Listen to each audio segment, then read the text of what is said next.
Friends మీరు చూస్తుంది Indian స్పెక్టేల్ animals cobra. తెలుగులో వచ్చి నాగబామ్ అంటారు, హిందీలో వచ్చేసి నాగంటారు. సైన్స్ పింగ్డామ్ చూస్తే నాజా నాజా అంటారు. కాకపోతే ఇటాటి పాములతో మనం చాలా జాగ్రత్త ఉండాలి. ఎందుకంటే విషపూరితమైన పాములు కాబట్టి ఇటాటి పాములు బయట అయితే మనం గవర్నమెంట్ హాస్పిటల్కి వెళ్ళాలన్నమాట. చాలా మంది నాటు వైద్యం మంత్రం తంత్రం అని కరిచిన వ్యక్తి గంట 2 గంటలు 3 గంటలు ఆ ఊరి తిప్పుతుంటారు అన్నమాట. అంటే ఎవరు చేయకూడదు.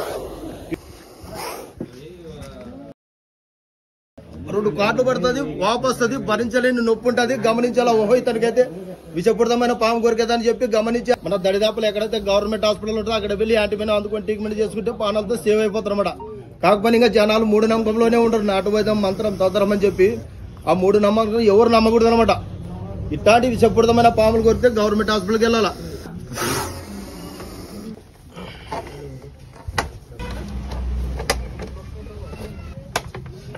ఓకే ఫ్రెండ్స్, ఓల్పూర్ గ్రామానికి వచ్చేసి ఒక నాగమామ రెస్క్యూ చేసి పట్టుకున్నాము. తీసుకుపోయి ఎక్కడైనా మంచి అడవిలో రిలీజ్ చేయడం జరుగుతుంది. ఒకవేళ మా పని మీకు నచ్చినట్టయితే మా వీడియోకి లైక్ చేయండి, మా ఛానల్ సబ్స్క్రైబ్ చేయండి, బెల్ ఐకాన్ నొక్కండి. జై హింద్, జై భారత్.